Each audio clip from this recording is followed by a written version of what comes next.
In men's fashion, certain figures transcend fleeting cycles of trends and enter a realm of enduring style. John F. Kennedy Jr. is one such figure. His presence in 1990s New York was magnetic, not just because of his name and his legacy, but because he embodied a very specific aesthetic. It was city chic, 90s minimalism, tinged with old-world polish, and modern sensibility. He lived his life in the public eye, yet his clothing never seemed performative. Instead, it felt effortless, quietly powerful, and perfectly at home in the rhythm of New York City. So in this video, I'm going to be using the term city chic instead of 90s chic, only because I think 90s chic can embody a broader spectrum of wardrobe. JFK Jr.'s wardrobe was a balance between intelligent sophistication, but with an urban industrialism. You can also see that urban industrialism in his wife, Carolyn Bessette Kennedy's wardrobe as well. It really all comes down to timeless principles of style, principles that are as relevant today as they were in the decade of his prime. JFK Jr. presented really a model of how men could look refined without trying too hard, classy without appearing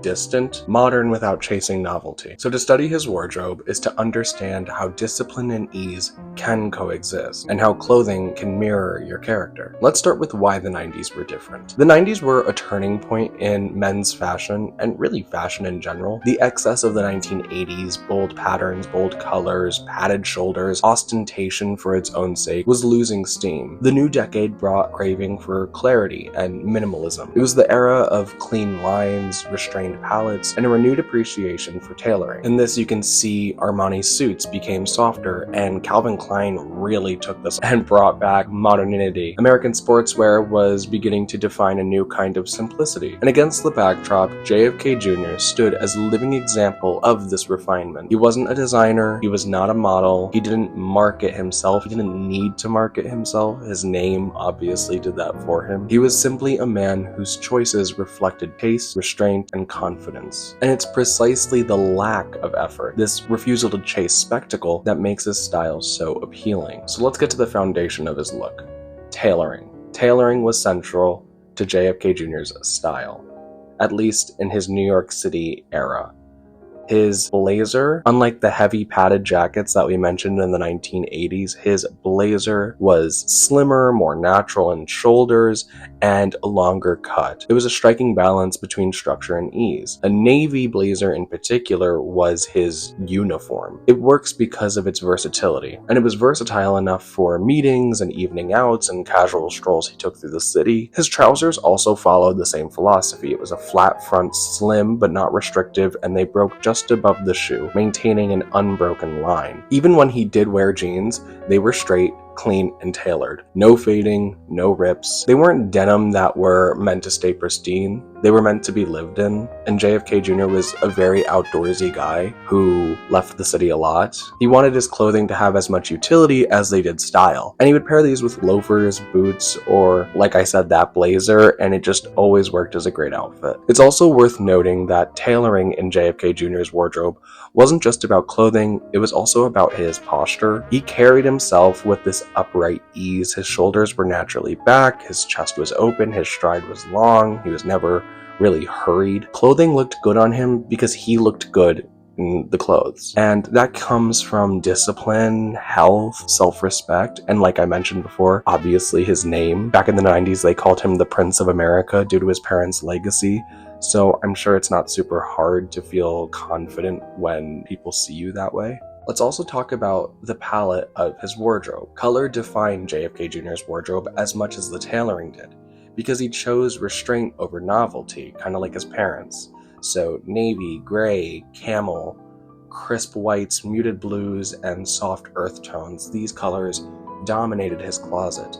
Essentially the colors you'd see in the old money aesthetic today, except he was legitimately old money. But that's not to say that the colors are without intention. We always have to remember that colors have meaning. And so like navy projects authority and versatility. Gray offers a neutrality and a modern edge. Camel adds warmth, especially in outerwear. White signifies freshness and clarity, and earth tones are connected to looks of leisure and grounding the entire outfit. This palette is urban, it's understated, and it's infinitely versatile. It allows someone to move seamlessly from boardrooms to brunches to dinners and going downtown and weekends away, just as he did. And in a city as fast-paced as New York, consistency in wardrobe is not only deeply stylish, but it's also super practical. There were key pieces in his wardrobe. When it comes to picking specific pieces to build the 90s chic look today, consider the pieces that JFK Jr. himself relied on. And what's nice about that is they've stayed in fashion, they've stayed in trend. One being the blazer, once again, navy, single-breasted with natural shoulders. The overcoat, camel or navy wool, sharp and cut, but not overly dramatic. The trench coat, beige, it's perfect for spring and fall transitions. I kind of did steal this one from his wife Carolyn because she really rocked this look. I might make a video about her, even though I like to talk about men's fashion. I can really appreciate her masculine edge in wardrobe. The white shirt, crisp cotton, pointed collar, subtle sheen, cashmere sweaters,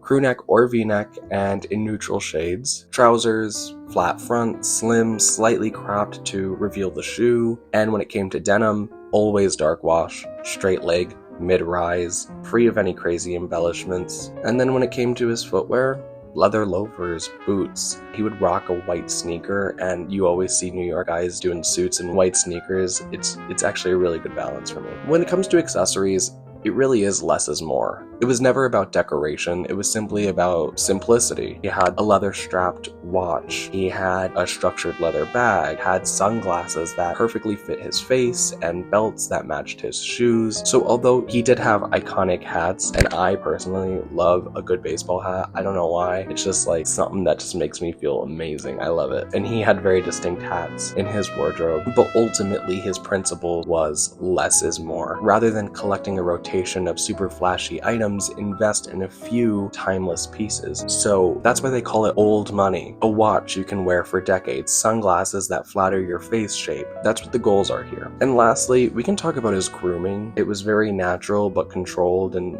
it was never fussy. His hair was really thick, parted, sometimes just windswept. It was maintained, but it was never like styled. His skin was healthy. When his facial hair was present, it was neat, but it was also deliberate.